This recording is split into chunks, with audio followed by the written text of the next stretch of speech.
Good morning, everyone. Welcome to the inaugural Charleston Premiers. Thank you very much for making this early effort to come, listen and learn, and we know it'll be well worth your time.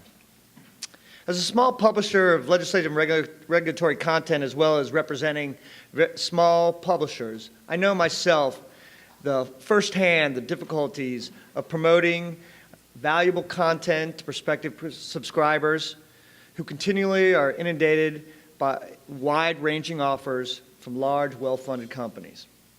In an attempt to give us little guys a chance to be heard, or for larger companies to spotlight their unique offerings, these Charleston Premiers will introduce to the Charleston community new and innovative content, products, or technology you should know about. Out of over 40 applications, 15 companies were selected by the conference committee to present.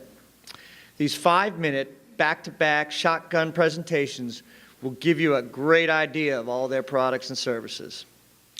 While unfortunately there's no time for questions during this session, we've arranged to have a follow-up Q&A session organization at 11:15, I believe, in the Calhoun room, which is right over that way. For anyone who wants to talk with a particular presenter about any of their slides or get into more detail about their offerings. So, without further delay, let me introduce the first presenter. ACSESS. The presenter is Tricia Newell. She is Publications Marketing Coordinator. Thank you, David.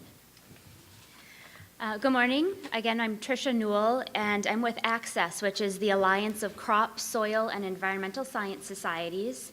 We oversee the American Society of Agronomy, the Crop Science Society of America, and the Soil Science Society of America. And among many things that our 17,000 members do, they've decided to create a digital library to connect our researchers, scientists, and members of the USDA who are actively trained by our societies.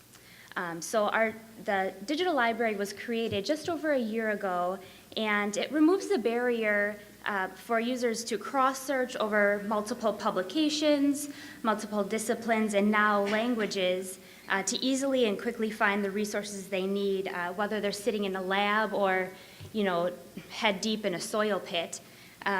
Also, our science goes back to 1908, so if they're looking for chemical principles of soil classification from the Agronomy Journal in 1908 or a recent Soil Horizons journal, it's all right there, which is very leading edge for the agronomic community. So we have, oops, I have to advance my slides. Sorry. There we go. So, of course, creating a digital library is the superior method to offering a solution to connecting our agronomic and environmental community. But now, the societies are able to do much more to support the emerging technology and research through our digital library. We now have means to collaborate globally. Through the digital library, we are able to abstract journals in other languages for English speakers to understand specifically journals in Chinese to connect Chinese and American or Chinese and English-speaking scientists. We also are creating new journals with other soil, agronomy, and crop societies in other countries to collaborate better. And also, we've eliminated page charges for our authors to eliminate any sort of financial barrier. All of these things are what helps our digital library connect our agronomic community. Of course, ORCID, we all know, is an emerging tool for authors. We currently have the ORCID in our Manuscript Central database, and this year it will also be integrated into our digital library.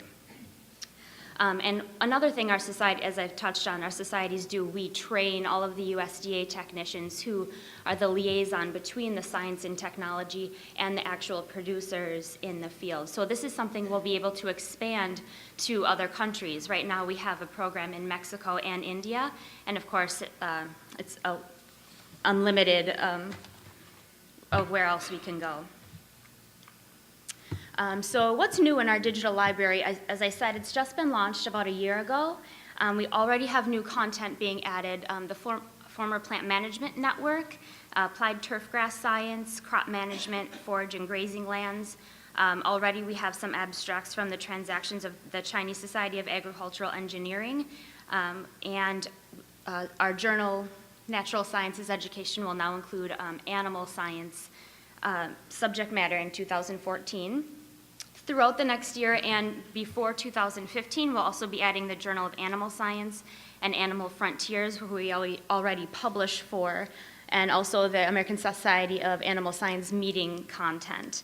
In addition, we have a phase 1 with, as I was saying before, the Chinese societies for 10 other agricultural journals from China.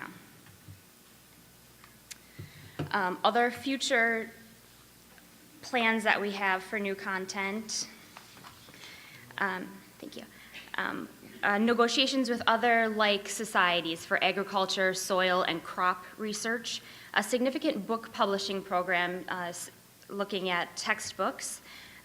New features including a location service for geographic content, institutional metrics to give a cumulative download statistic for an entire institution, data sets and multimedia files, as well as non-published content to help professors specifically, which will include things like soil micromorphology slides that will give actual pictures of soil all over the world. So that's everything. Thank you.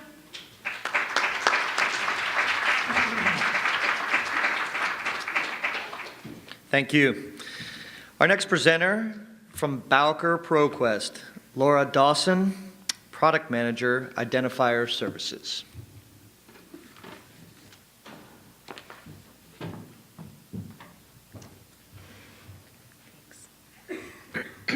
Hi, I'm here to talk about the International Standard Name Identifier. And yes, I will be getting into how it is the same and different from ORCID, so bear with me. The International Standard Name Identifier identifies the names of authors, researchers, inventors, performers, organizations, publishing houses, and other contributors to published work or media of any sort. It's an ISO certified global standard. It was just published last year. It's a numerical representation of your name for linking accuracy. So if we're talking about comparing library catalogs from different alphabets, the name of the contributor is going to be linked by this number. The number will be the same regardless of transliterations, regardless of whether the name is in a different alphabet. The name will be disambiguated if we have 700 John Smiths. Each one would get his own ISNI. This identifier identifies contributors to content creation. So whether it's a performer of some sort, a researcher, a blogger, or any person or organization who is the subject of a particular piece of content. These people can all be identified with the ISNI. There is interoperability with ORCID. ORCID numbers are a subset of ISNI's database. This is to prevent the same number from being assigned to different people within different numbering systems. There's an ISNI representation on the ORCID Technical Steering Group. This is Jennifer Gattenby from OCLC, which is the ISNI assignment agency.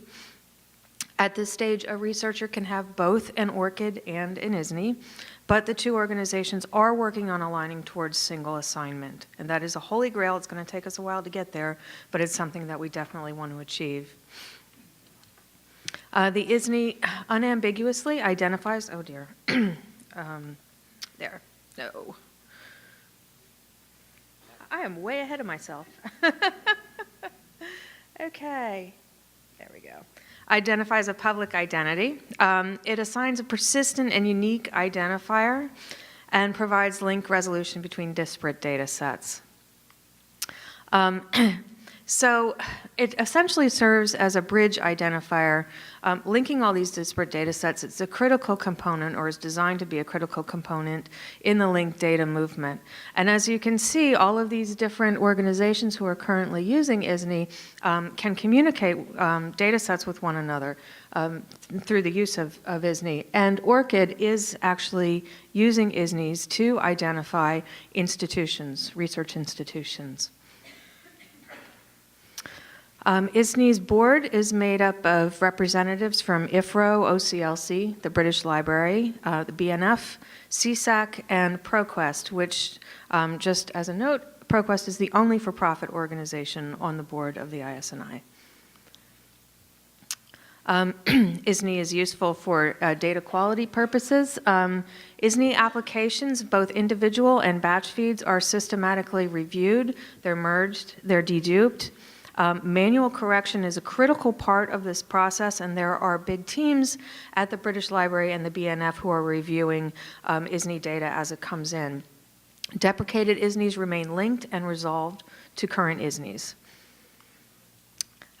They do provide a link to the larger web. ISNI is not simply for one community, but for all communities.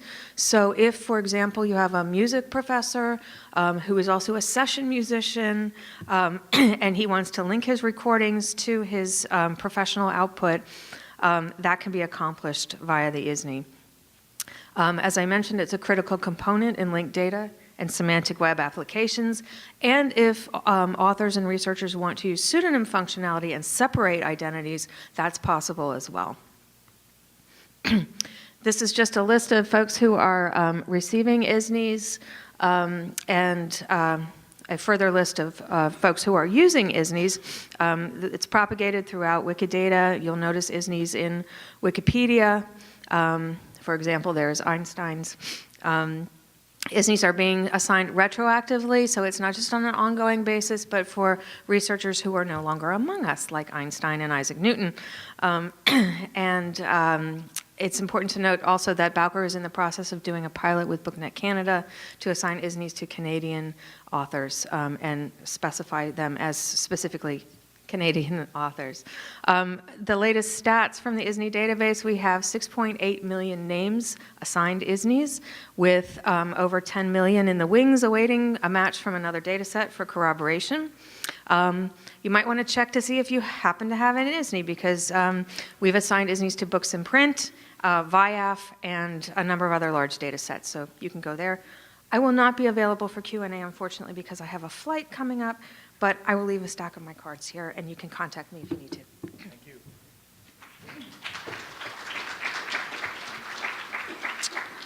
Thank you. Our third presenter, company DocUSeek 2. Presenting is Jim Davis, President.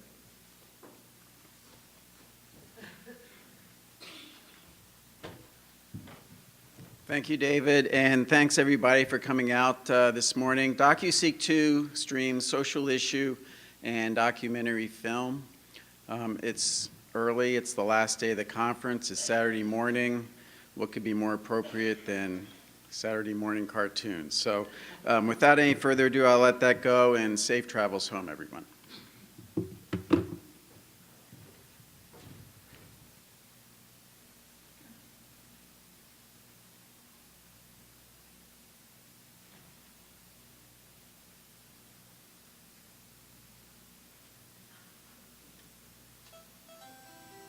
Hi. Hey, How's the conference going? okay. I like the breakfast spread. Hey, do you know about DocUSeek 2? No. What is a DocUSeek 2? DocUSeek 2 is the new academic streaming source for the best in social issue and documentary film. Huh. DocUSeek 2 provides exclusive academic streaming for films from renowned leaders in documentary film distribution, like Bullfrog Films, Icarus Films, Collected Vibe, and Cartam Gwyn. Huh. DocUSeek 2 has 400 titles in its database of streaming video, and continues to grow. Huh. With content in every major academic area. Do you have Star Wars? No, but we have free previews for registered users. That's cool. What about Iron Man 3? No, but we do offer flexible licensing options. You can license one title, the entire database, or any number in between. License titles for 1 week, 1 semester, 1 year or 3 years. License one of our thematic collections, or curate your own. That's cool. I know. Do you have Lord of the Rings? No, that would be cool. Why is The Hobbit in 3 parts? The book is not that long. I don't know. That is a good question. Each licensed title is assigned a permanent link for use in your catalog or your course page. Huh. Hey, did you see The Dark Knight Rises? Yes. How did Bruce Wayne get from that prison in Pakistan back to Gotham City? I don't know. I guess because he's Batman. Huh. We have marked records, searchable interactive transcripts, and closed captions are available for most titles. You can create clips, too. Huh. Do you have anything with Tom Cruise in it? No. We have Michelle Foucault and Noam Chomsky and Gregory Bateson and Judith Butler, though. That's cool.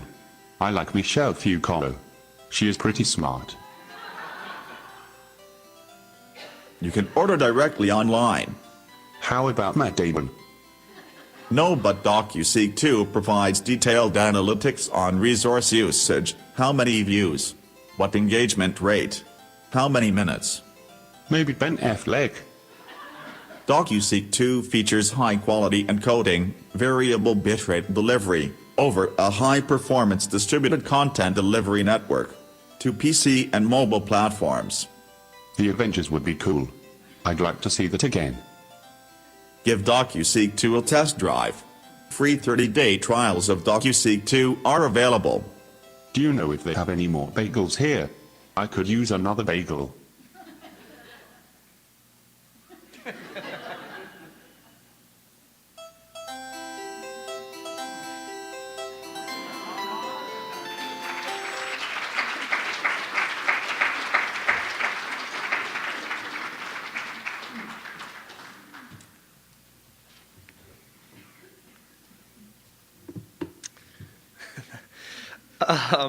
The next presenter, company, Elsevier. Corey Polanetsky, come on up. He's a marketing director.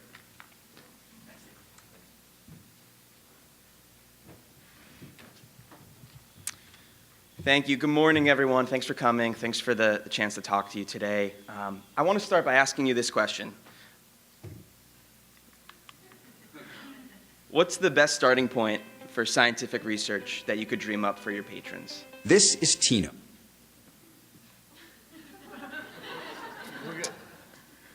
Okay, so I want to start again by asking you this question. And perhaps where you would want to point your patrons to start their scientific research is a trusted scientific encyclopedia. And then perhaps, if you're dreaming this up, you'd make it bigger.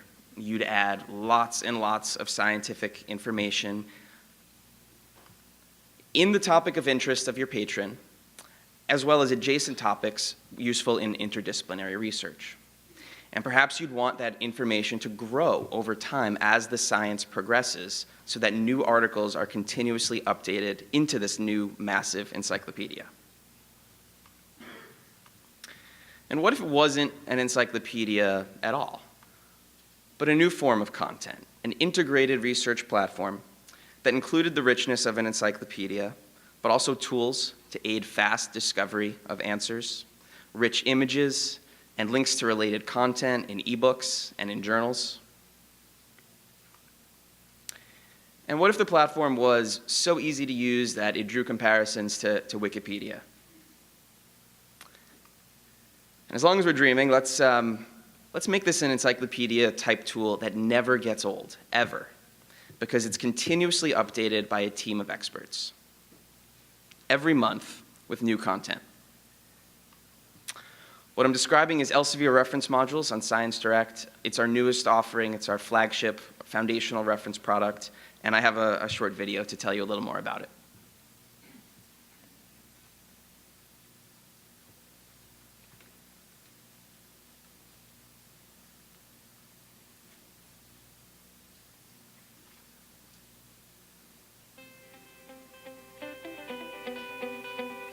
This is Tino, a researcher who has started exploring a new topic with traditional reference works. He wonders if there's a better way. Tino knows that traditional reference works offer relevant expert information from leading scientists, but the information may be out of date by the time he reads it. Now, there's a better place to start researching. Elsevier reference modules on Science Direct, a premium collection of foundational articles kept current by experts.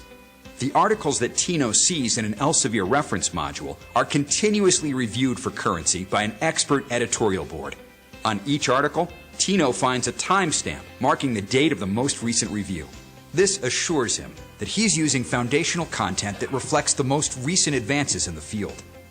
Get started, because the most current research begins with Elsevier reference modules on Science Direct.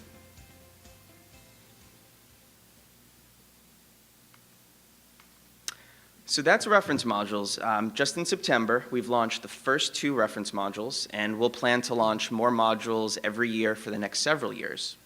The first 2 are in chemistry, molecular sciences, and chemical engineering. This is an integrated research experience that has over 4,300 articles and counting. They're all up to date, and new articles are being added every month.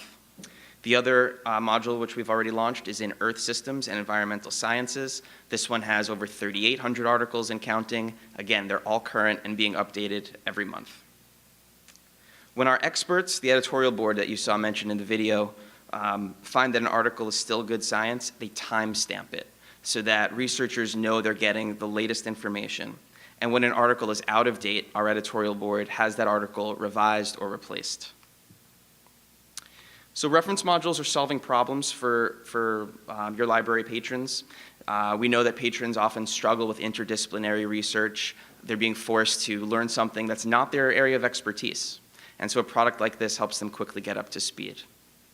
We know that because traditional reference works are only revised once every 5 to 10 years, that often patrons do have out-of-date data, or they're simply waiting for a new edition to come out. We wanted to solve that. And we also know that because Google and Wikipedia are just so damn easy to use, patrons are going to use them, and they're going to sacrifice accuracy sometimes for ease of use. So we knew we had to build a product that was easy to use so that patrons would go for it. And for yourselves, for the libraries that need to curate information from hundreds of sources with limited budgets, we've made this our most affordable reference product ever. So I'll leave it at that. I'll encourage you to snap a picture of the screen if you'd like more information, and I look forward to answering your questions later. Thank you. Thank you. Good job.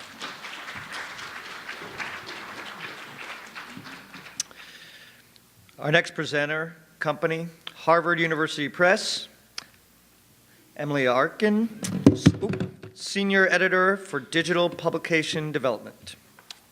Thanks.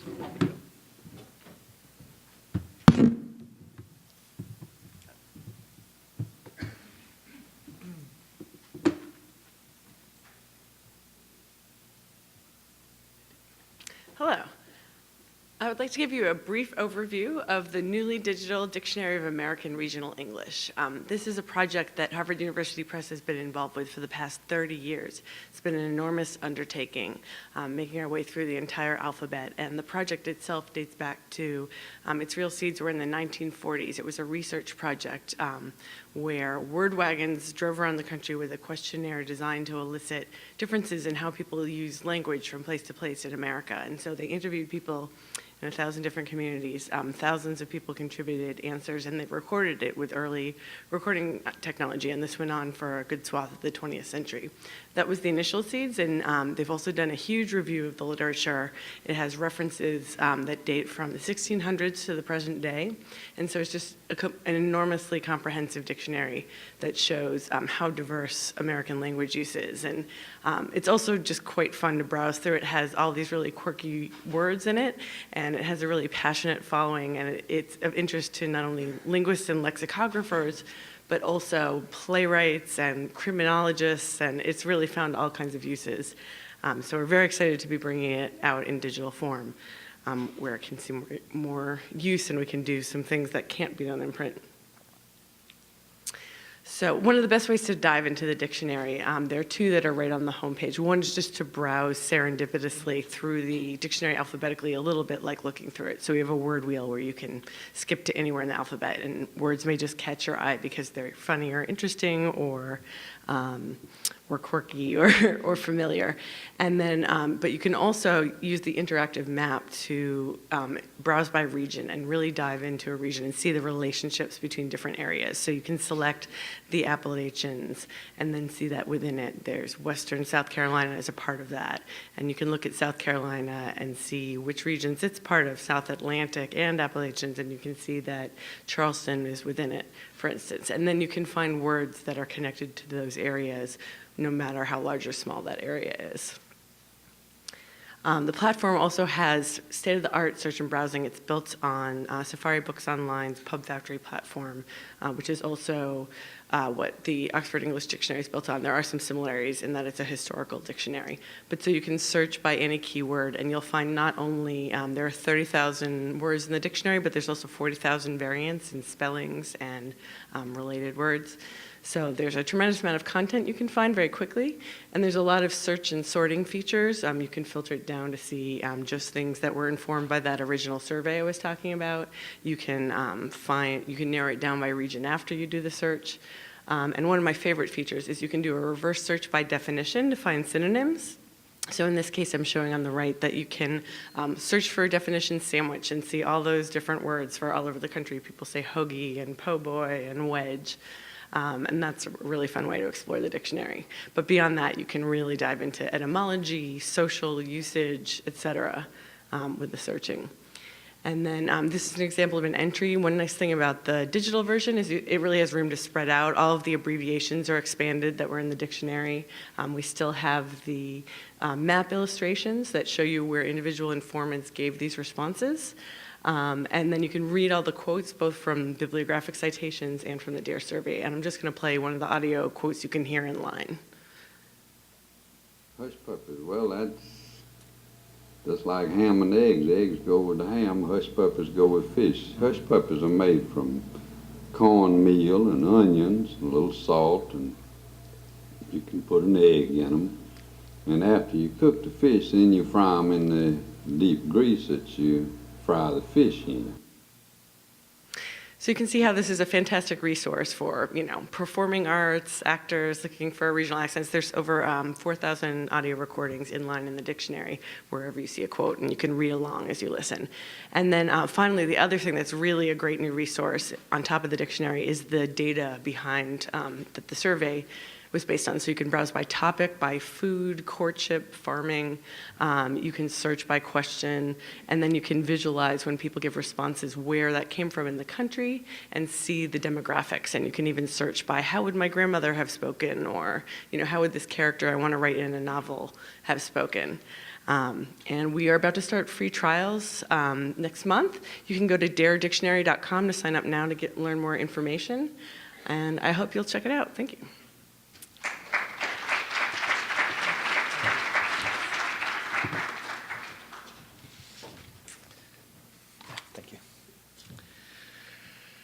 Our next presenting company, McGraw-Hill Professional, Rachel Harrison, with a great title, Librarian Concierge.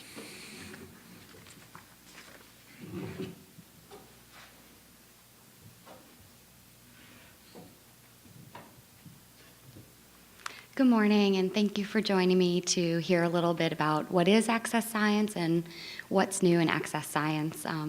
As David mentioned, I am one of the librarians on our Librarian Concierge service, so we're by librarians for librarians. So, I know the theme of the conference is too much is not enough, but I would posit that sometimes too much is way more than enough. If I'm a freshman, if I'm a sophomore, I'm trying to research a topic, I go to Google, I run a search for quasi-crystal, and I get over 300,000 results, which vary greatly in the level of authority that they might offer, from advanced physics journals to people's personal hobby sites to Wikipedia and so on. So where do I start? What do I trust? And this is where Access Science comes in. Access Science, all of the entries in Access Science, which is the online version of the McGraw-Hill Encyclopedia of Science and Technology, have been written by top experts in their field, including really quite a fair number of Nobel Prize and Franklin Award winners. So there's no doubt as to the authority of the content that you'll find in Access Science. So we have essentially an authoritative online reference work. But what makes Access Science unique? While some reference works have stagnated or even ceased publication altogether, Access Science is really evolving into a reference tool for the 21st century. And I want to elaborate on that point a little bit. First, currency, which we all know is hugely important. When Access Science first became available in 1999, it was on a 5-year revision cycle, revising when the Encyclopedia of Science and Technology, revised with annual yearbook entries. So now that almost seems kind of quaint to us. For a while we were doing monthly, but now we've decided that even monthly posts just aren't frequent enough. So starting this month, actually, Access Science is moving to a new platform that will allow us to update or amend encyclopedia entries instantly. As soon as a content update has been vetted for accuracy, it can be pushed out to the site and go live to our users immediately. On top of that, we're introducing a new feature called briefings that will allow us to cover in the news topics almost instantaneously on Access Science. So while the encyclopedia entries have been written, as I've mentioned, by top experts in their field, the briefings will be authored by the Access Science editorial team. Briefings will be short posts about items in the news with links to relevant encyclopedia entries. So for example, users will be able to, within a day or even a couple of hours of something like the Fukushima disaster or the Russian meteor crash, they'll be able to go to Access Science, read a briefing on the topic, and then proceed to related entries such as nuclear power, nuclear meltdowns, meteor showers, and things of this nature. Next, Access Science is evolving beyond being simply a reference work into a teaching and learning tool.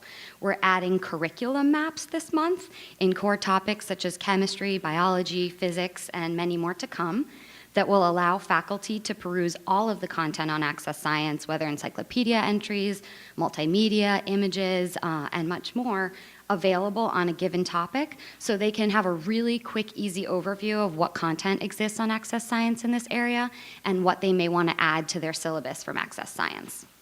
Access Science features unique media URLs and embeddable multimedia, so we want to make it easier for your faculty to use multimedia in their lectures, and we want to make it easier for your students to include multimedia in projects and presentations. We are updating and enhancing all of the references on Access Science with digital object identifiers to make it easier for students to take that deeper dive into research once they've found the intro content they need on our site. And lastly, in teaching and learning area, we'll be adding dynamic citation generator to make bibliographic management a little easier. And the third real area I want to hit on is usability. We are shifting to responsive design, which we've been hearing a lot about at this conference. So regardless of what device your users are using, Access Science will optimize for their screen. We're adding seamless mobile access through a feature we call Roaming Passport that will download a cookie to a user's device, so they'll be able to seamlessly authenticate on that device for 6 months. No logins, no proxy servers. If you're on an iPhone or mobile device, that's great. Enhanced searchability. I also want to point out, I don't want to run out of time or go over, that we're improving administrator functionality as well. We're shifting to counter-compliant stats platform. We're allowing you to upload your logo, your institutional logo, to display on every page on Access Science, search widgets, LibGuides, and more. In conclusion, students plus science equals Access Science. Thank you.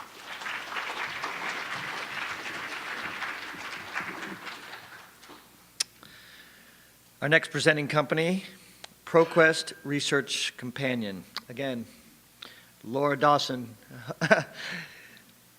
She's now changed titles to product manager for Bowker.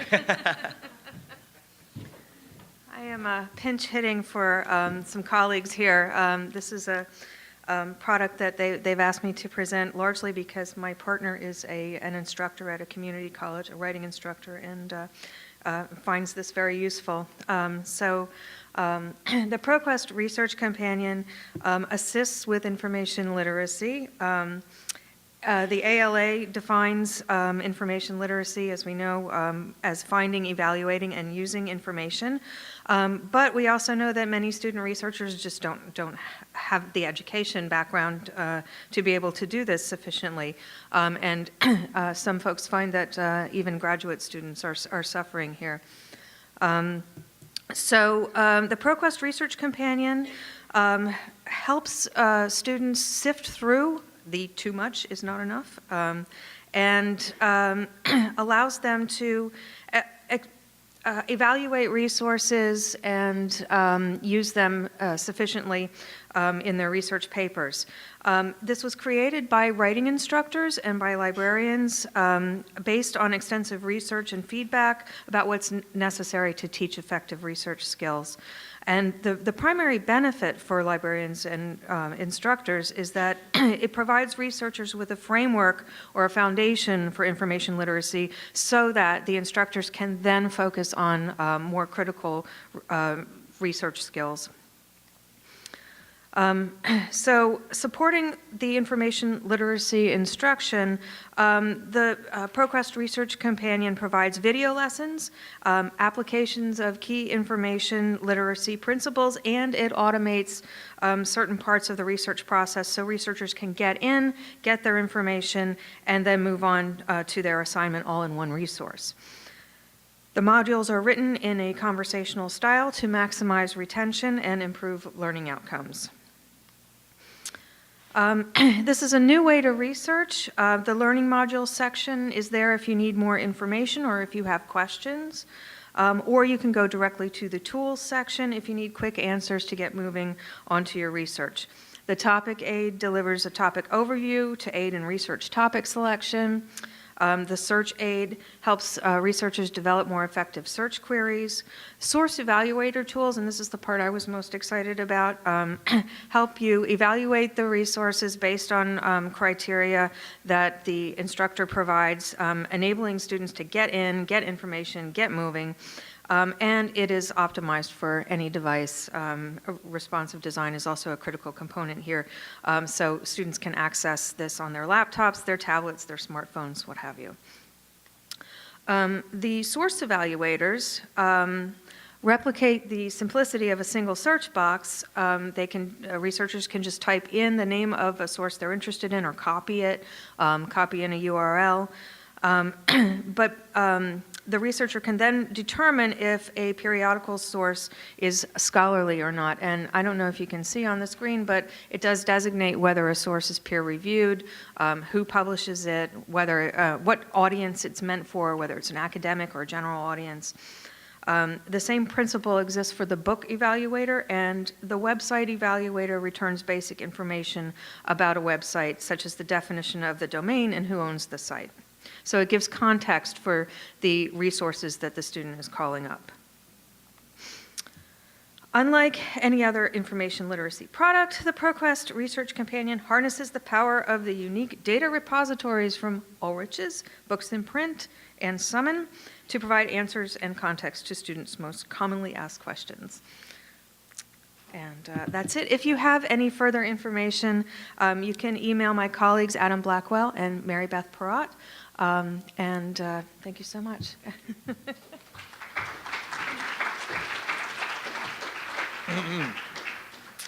Thank you. Our 8th presenting company, a tongue twister, Shared Shelf by ARTstor. Lucinda Buckley will be presenting on behalf of ARTstor.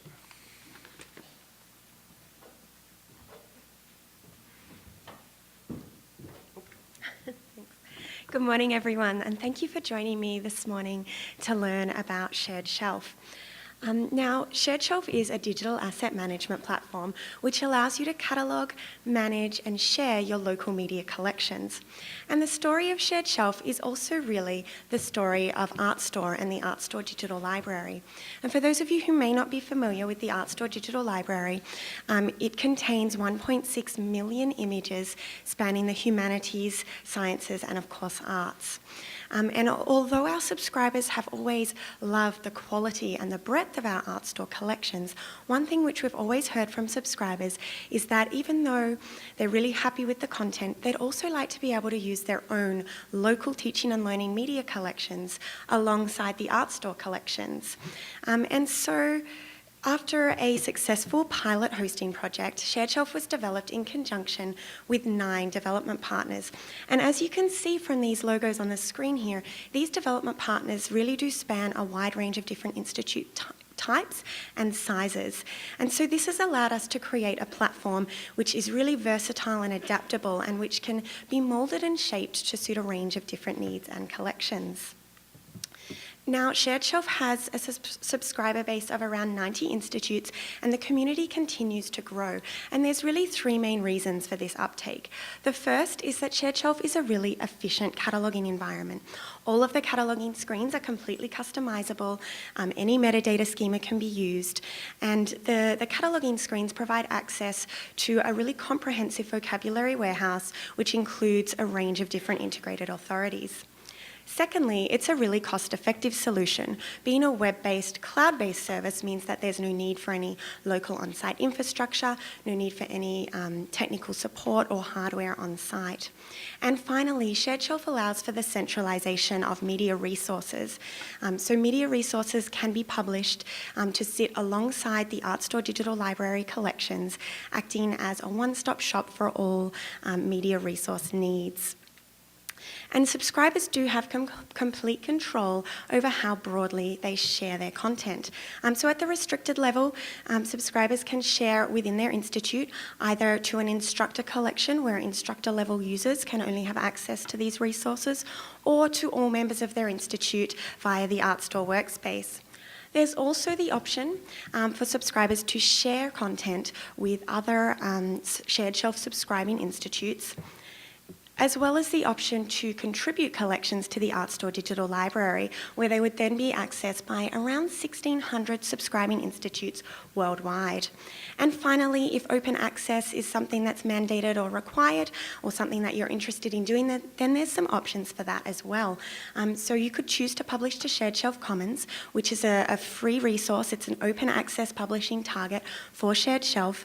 And what's really great now is that subscribers publishing to Shared Shelf Commons also have the option to feed that content on to the Digital Public Library of America to further enhance discoverability.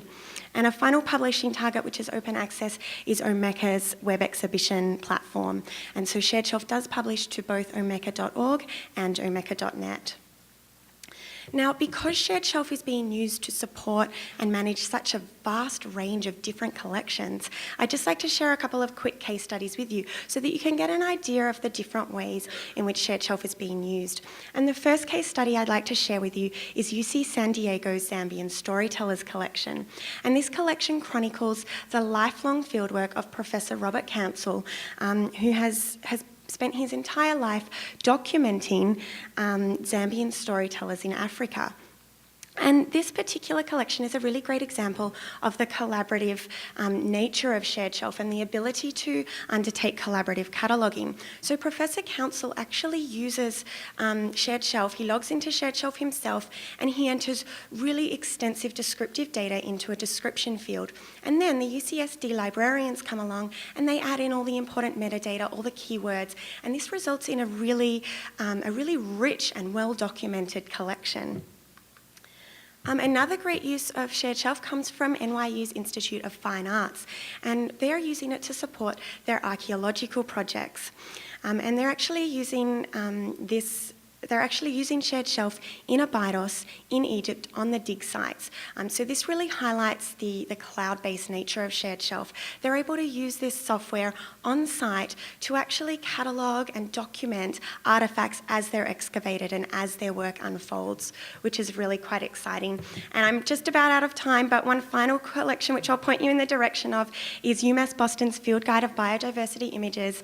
It's Rob Stevenson's work on turtle nesting made available as part of an NIH grant, and it's an adorable collection that's available on Shared Shelf Commons for the general public to view, so I do encourage you to have a look at it on Shared Shelf Commons. That's all I've got time for, but please do get in touch with us if you have any questions about Shared Shelf. Unfortunately, the Shared Shelf team has to head back to New York after this session, but I am leaving some cards up on the table here for you to come and take if you'd like to get in touch. Thank you.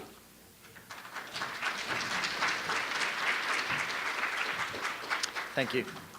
Our next presenter company, SIPX. Presenter is Heather Staines, Vice President, Publisher Development. Thank you so much. Let's see if we can get this thing going. I want to make sure I can get through a lot. SIPX, which originally was a research project at Stanford, thus the name, the Stanford Intellectual Property Exchange, is a little more than 1 year old as an independent company. We're currently up and fully implemented with more than 17 institutions currently in the US, but expanding abroad hopefully soon. And we also work with MOOCs, currently MOOCs on the Coursera, edX, and NovoEd platforms, and in discussions with the FutureLearn group. Now what do? We offer an end-to-end solution for managing copyright within your institution. We focus on transparent rights information, real-time pricing, as well as analytics for both universities and publishers. And I don't need to tell you, so I'm going to skip over this quite quickly, but today's permissions maze ends to frustration and perhaps illegal activities as a result of the complexity and dead ends that are often reached. So SIPX is designed to simplify this process. We're cloud-based. We integrate with a learning management system, or if you don't have a learning management system at your institution, we have options for that as well. We bring together all of the stakeholders in the copyright and course space. From the educator perspective, we intercept the professors where they work and live. Typically that might be in the learning management system. We work with all the major systems, but that might well be if they teach via website or wiki.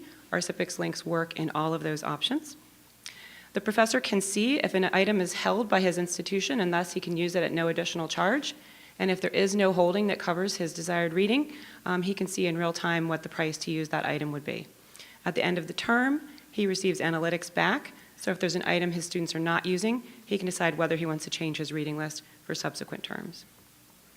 From the publisher perspective, we work with publishers in a variety of different ways, but one of the unique things that we offer for publishers who have their own platform or who use a host is the option to retrieve your content via the URL on your platform. Thus, we do not need to hold your content. We also send you analytics back with detailed information that would be wonderful to share with authors, marketing departments, and sales colleagues. From the library perspective, and I think that's probably the most important one for most folks here, the librarian can now see across the different departments in the institution what's being used in a classroom setting. So before, you may have only had information about your counter downloads. Now you can see what instructors are using from unsubscribed materials and even materials that aren't even digital. The dashboard for the librarians rolls up in terms of publisher, department, or even more granularity if so. And the general counsels are always very excited to hear about SIPX because they're pushing legally licensed use of content at the university level. and this makes it easy to do so.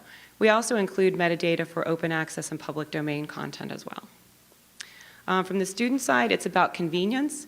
Even if all of the readings are available from the library collection, the students don't necessarily want to chase around and go to different platforms. They're certainly not going to do transactions on multiple publisher websites.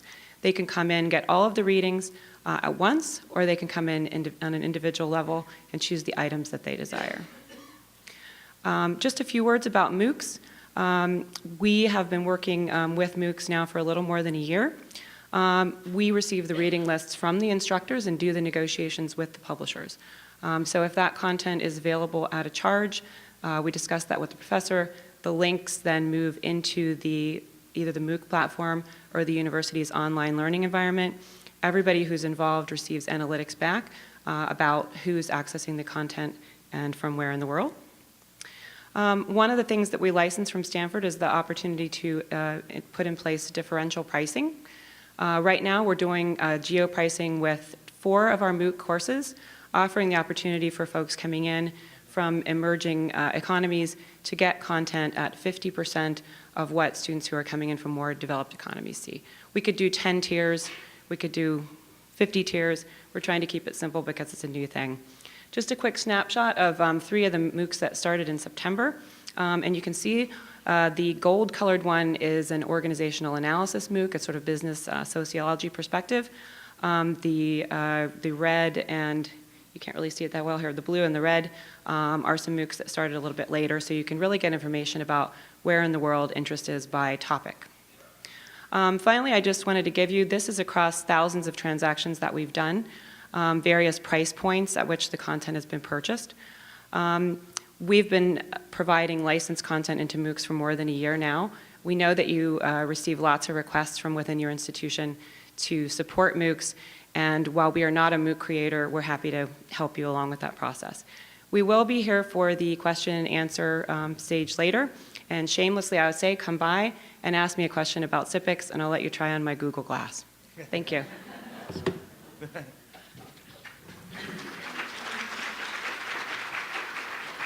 It's worth it just for that.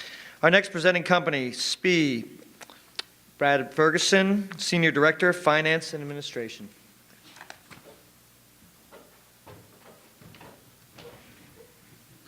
Thank you. I'm happy to be here this morning. Actually, the CFO talking in front of a publishing conference, this kind of interesting librarian conference. But I came to talk about a program that yesterday I kind of wondered what's unique about it. As I sat through open access sessions all day long, it's like, okay, I'm talking about a author choice or hybrid open access program in front of a group of librarians. What's going to be new about that? Well, hopefully is the trust that what SPIE does is try and lower the overall cost. Come from the for-profit world, it's been a really refreshing change to have something other than market cap or profit as your main goal. Our main goal is really, as an educational charity, to distribute research in our areas. So we've come up with a plan that hopefully will work out lowering overall prices. And what I have here is a graph that kind of struck me a month ago from an Allen Press article which showed the average price increases in North America for, I think, about 10 years. I only chose when I've been with SPIE. But you see, what we've been trying to do is figure out a way to lower our costs, and we're going to continue to do that with our new program.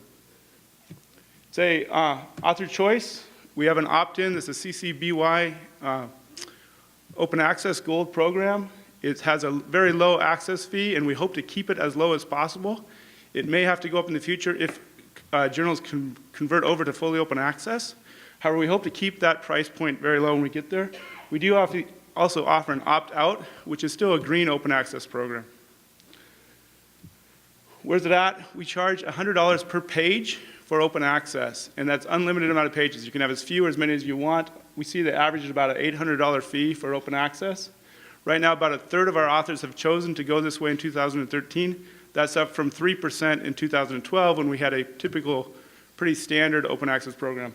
What's different about this is we took our author page fee charges, if anybody wanted to do voluntary page charges, and we converted it into our open access program. So we no longer have a voluntary page charge program. If you pay those voluntary page program, you get this open access program.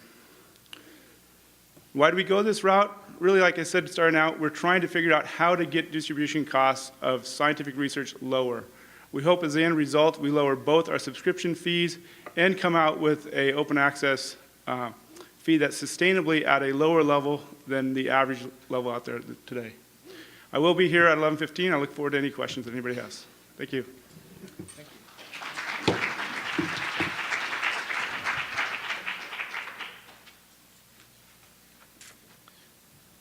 Thank you. Our next presenting company, Taylor and Francis. Gary Pitkin, Editor-in-Chief, the Journal of Library Administration, Technical Services, Quarterly Journal of Electronic Resources Librarianship. Right? Thank you. I think it's very appropriate that I follow the previous presenter. You are all aware of what took place with the resignation of the editor and the editorial board of the Journal of Library Administration. So I want to initially talk about what the Taylor and Francis open access policy truly and really is. Now, we do work with green open access, but our goal is to get as close to gold as possible. So this is what we do. Within the green OA, there is never, ever an APC with any of the Taylor and Francis Library and Information Science journals. Within that context, you, as the author, retain copyright. You sign a license to publish. It is not an author agreement where you give up your copyright. Also, you get to share the preprint with others without limitation, but it goes beyond that.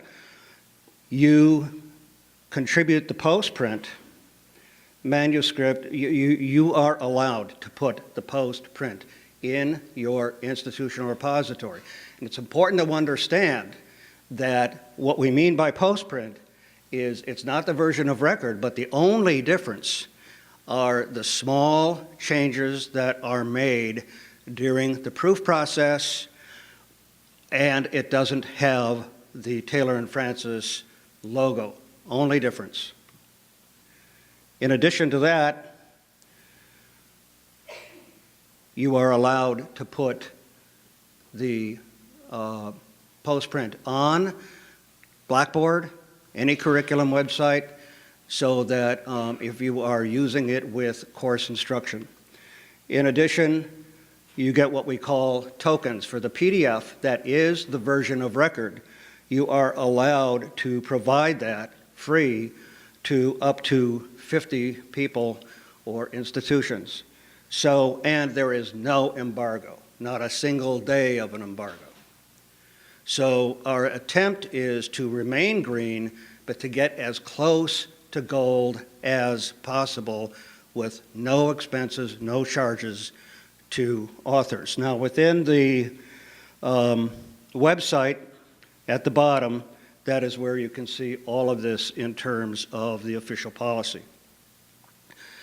With the Journal of Library Administration, those of you who know the journal understand that it has been always, every issue has been thematic. We are changing that based on research that we have conducted. You will see that it is for public, academic, special, and corporate environments. So the criticism that I received when taking over the journal was that it was too slanted to academic libraries. Library administration has to go across all journals, all types of libraries. So that is an endemic change. Another is that we are going into talking about leadership, management, evaluation, assessment, marketing, to broaden within every issue the aspects and topics that we present. So within that concept, public services, technical services, IT, and so on, as you see up here. In order to meet these goals, what we are doing is peer-reviewed articles in every issue, and of course there are 8 issues per volume. But we are starting with 2013, the remainder of this year, we are starting to have columns. And the reason I'm bringing this up to this audience is because we want to invite you to contribute to these columns.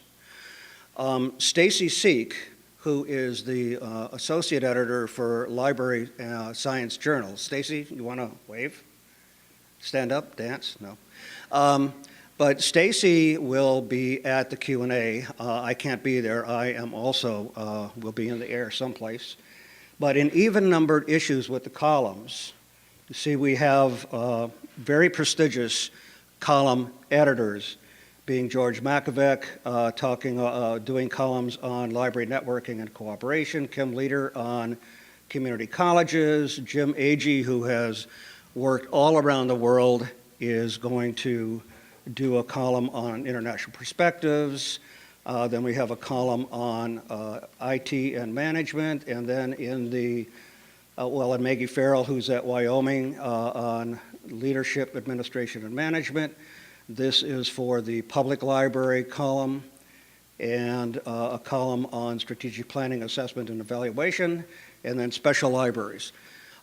Stacy will have documentation to hand out to anybody who's interested in possibly contributing to these columns, and also information for you on the peer-reviewed articles. Thank you.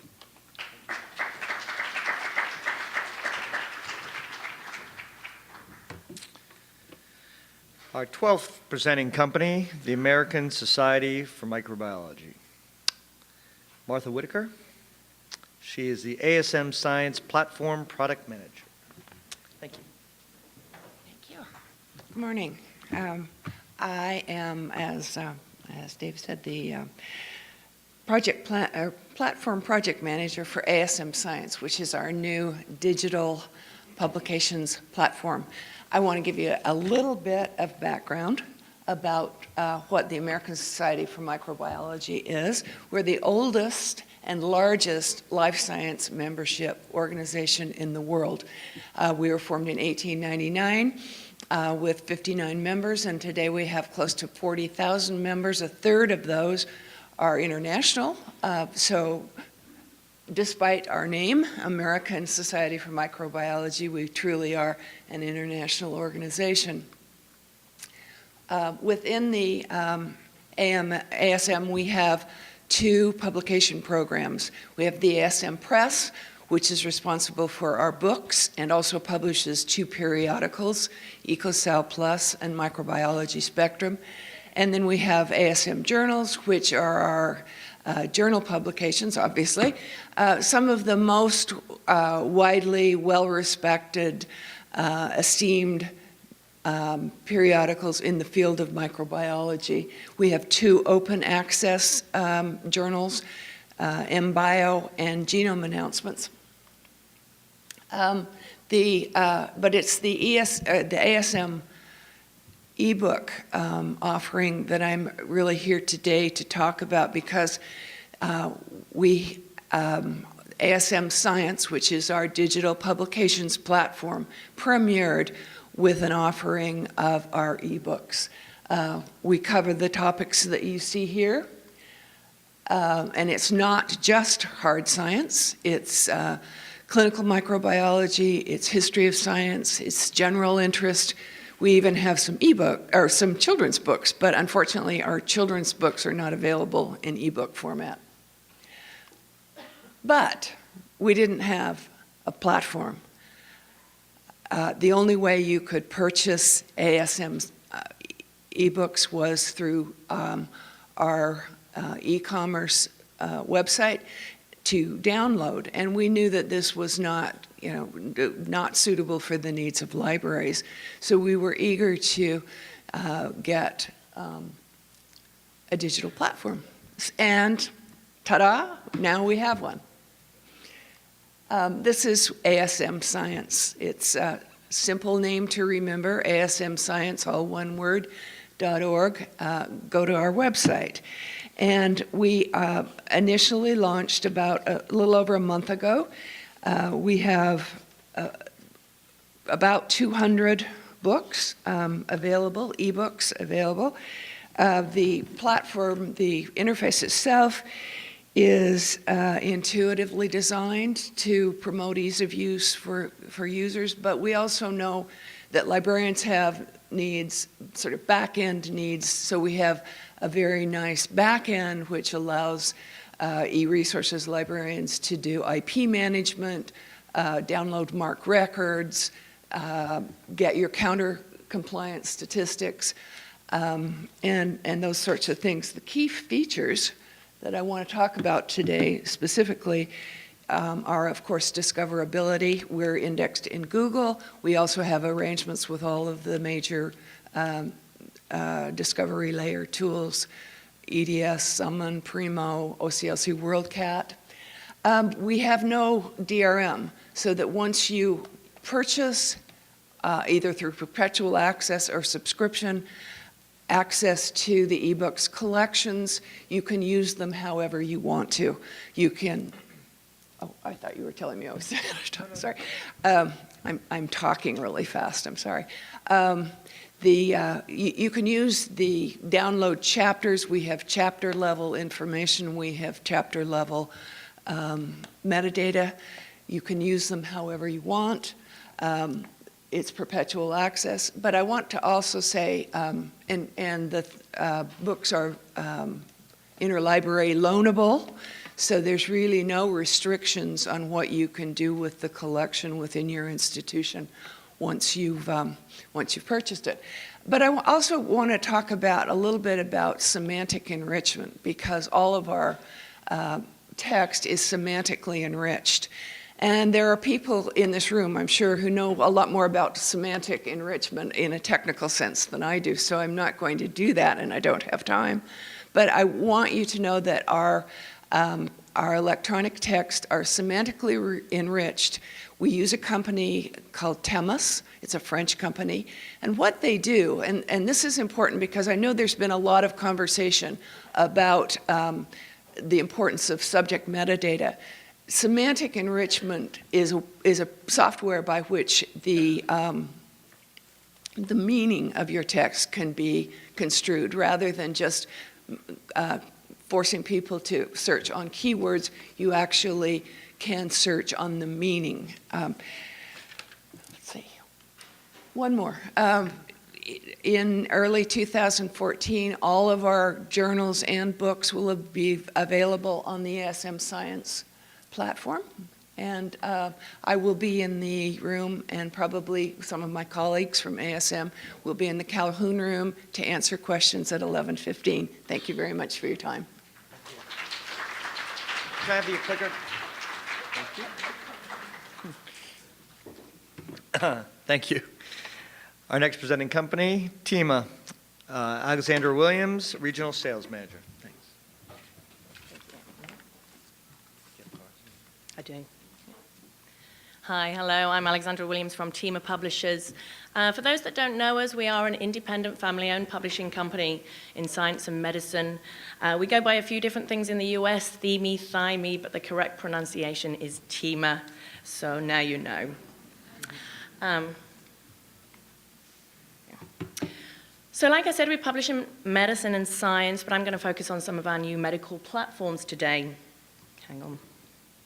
Yes, that's right.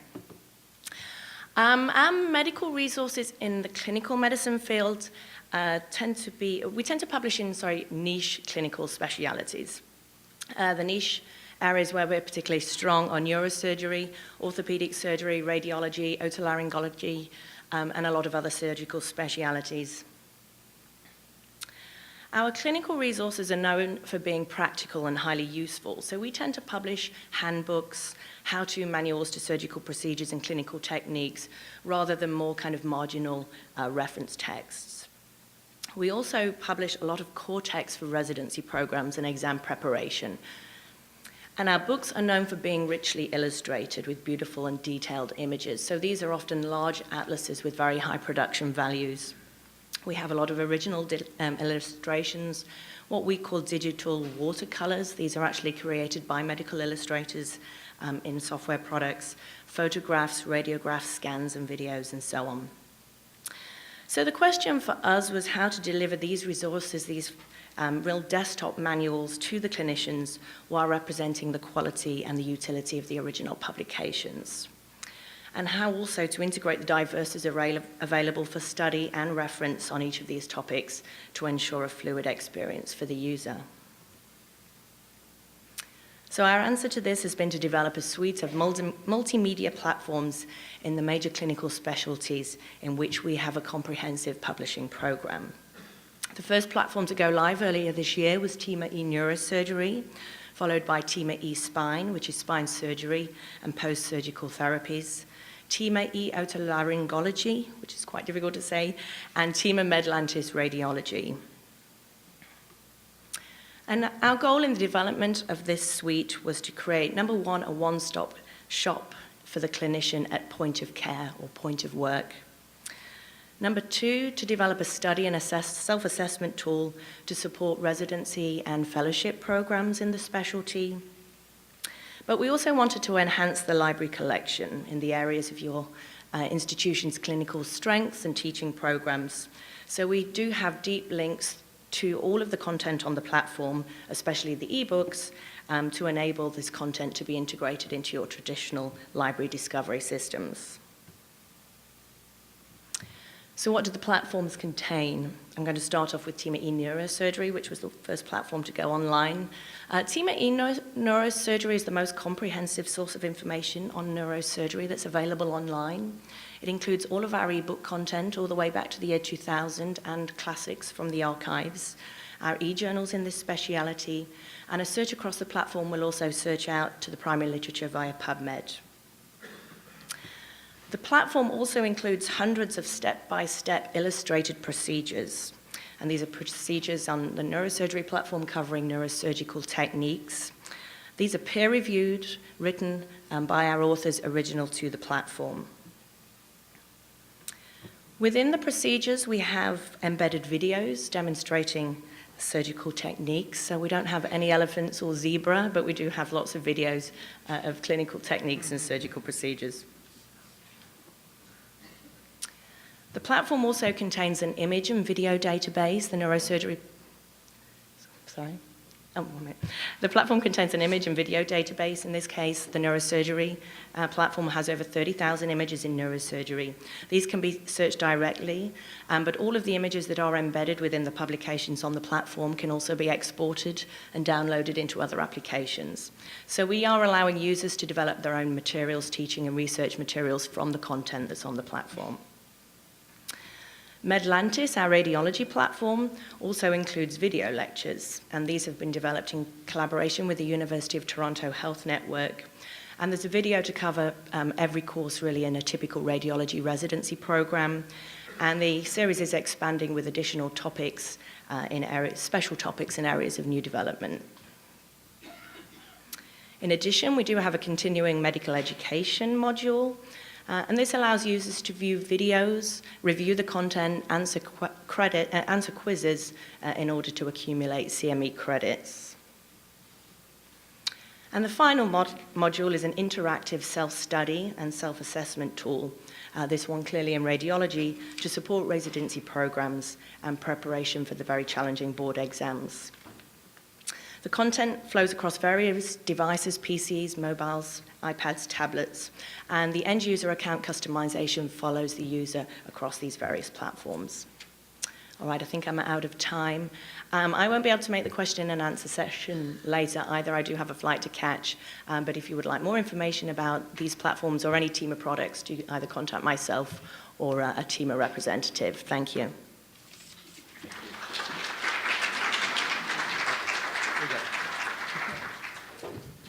Thank you. Our next presenting company, Third Iron, Kendall Barch, CEO.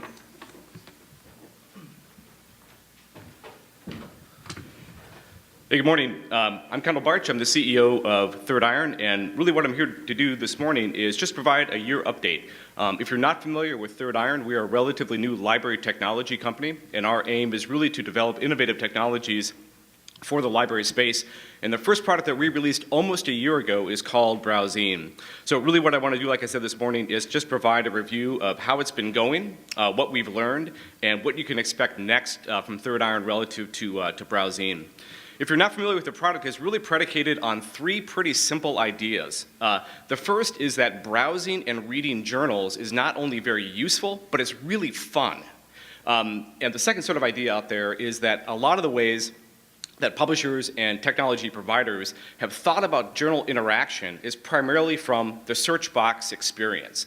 The idea is that you're going to sit down at a desktop computer, do some heavy-duty research, and come back with a bunch of results and do stuff with it. And we're always very quick to say that that type of interaction with material is extremely important. But we also know, too, that through the course of history and through a lot of different services and libraries have provided and so forth, that being able to have just simple exposure to a journal as a journal and to do casual things like flip through tables of contents, scan articles, and so forth has actually always been a very important part of the research process as well. But a lot of the consideration about that has been subordinated in thinking to a lot of the ways that, again, we've thought about wanting to provide access to e-journal content, which is primarily through the search box.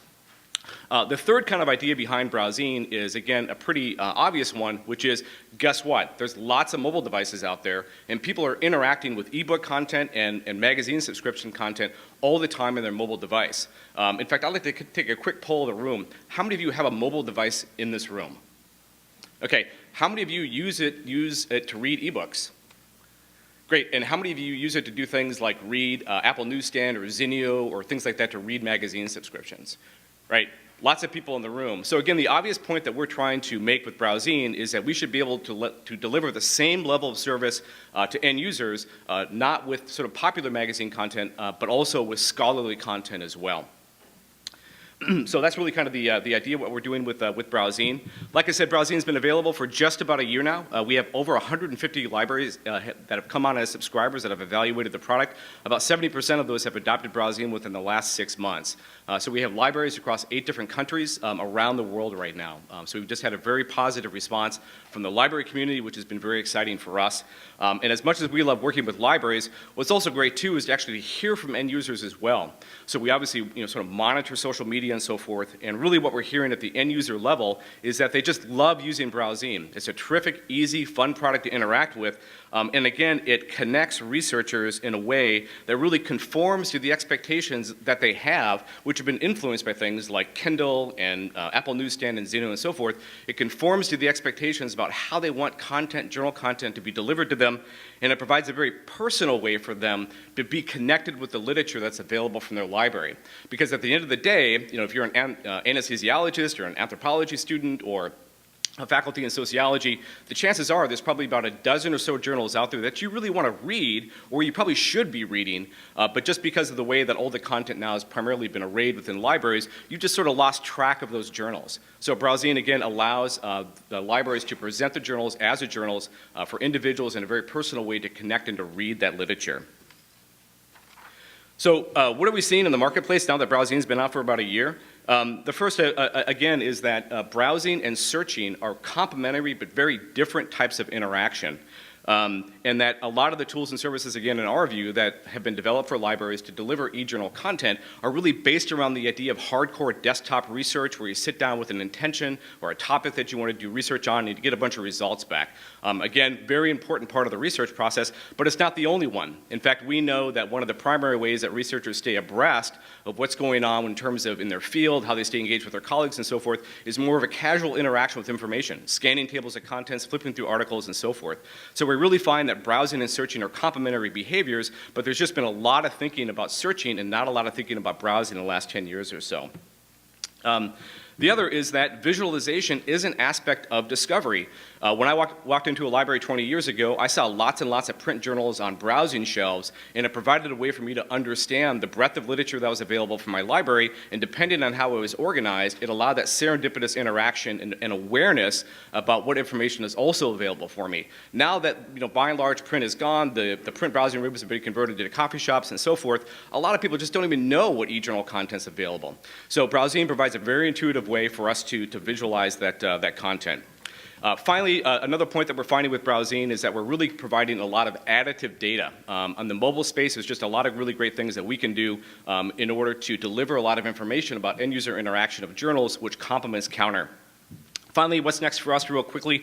We're going to continue to expand the points of access. We're at tablet technology right now. Very quickly, we're going to be releasing smartphone versions of Browsine and really focusing on evolving the reading experience that Browsine provides more into a workflow solution. So we're purposely integrating into lots of other services out there like Mendeley, RefWorks, and so forth to expand the personalization aspect of Browsine, inputting notification services for new content alert services, as well as expanding content. I will be around, actually, at 11:15. More than happy to talk afterwards. Thanks. Thank you, Ken. Thank you. Our final presenting company, Thomson Reuters, by Ellen Rottenberg, Senior Manager, Product Innovation.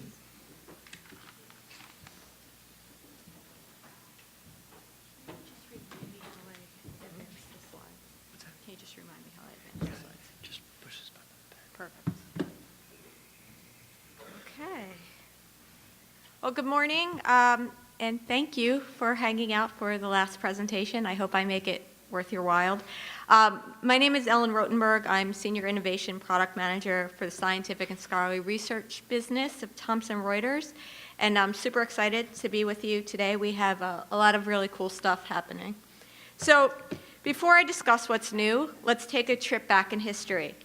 Over a half-century ago, Dr. Eugene Garfield discovered that citations could help you navigate the information flood, gauge the impact of journal literature, and make connections you may not have been able to see otherwise. It is on this foundation of connections between publication output through citations that we have evolved and continue to evolve our solutions to keep pace with the evolution of research discovery.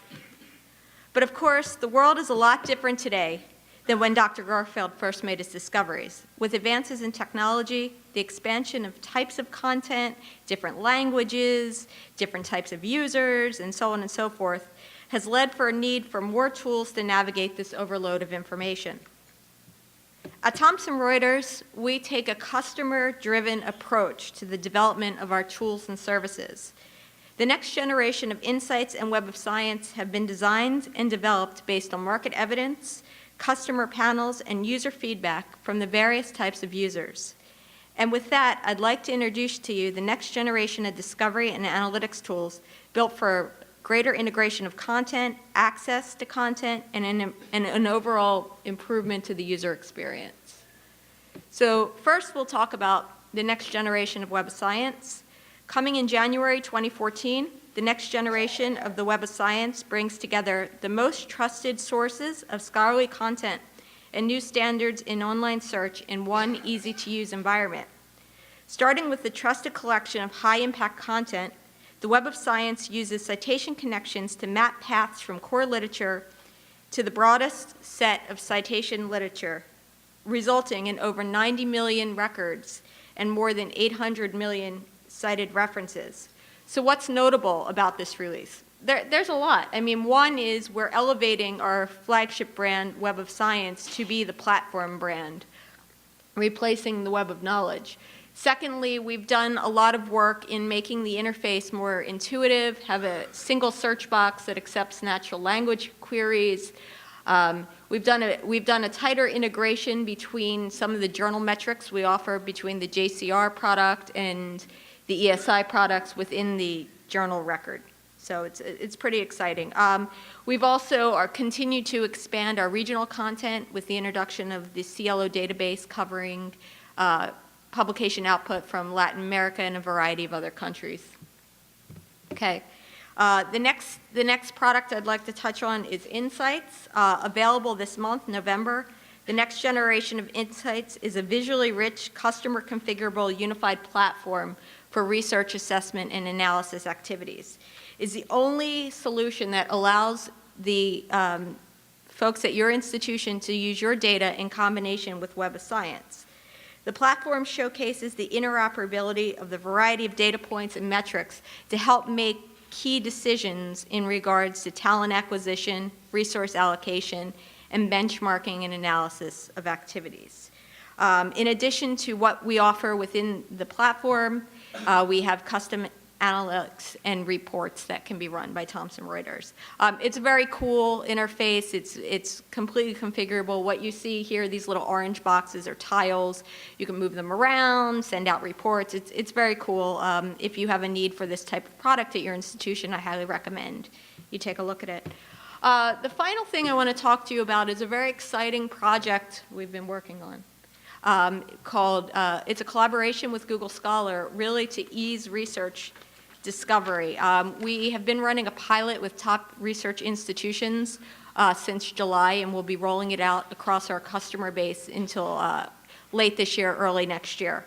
And why are we doing this? Because we know that during the initial stages of discovery, researchers typically perform multiple searches on various platforms, which is a time-consuming process that makes it difficult to effectively access critical content. By putting the Web of Science directly in the open web, it eases access to the value that we have within the platform. And finally, in the 20 seconds or so I have left, we can also traverse from the Web of Science platform to the open web for access to full text and to leverage the Google Scholar Library Links program. So thank you. And I will be at this session. So I just going to say that. You can say that. I will be at this session at 11:15. I believe some of my colleagues will be there as well. So thank you. Well, thank you very much for coming out early on a Saturday morning and listening to all these great new and novel products and services that's out there for the library community. So thank you very much. Have a nice day. And don't forget, 11:15, Calhoun Room.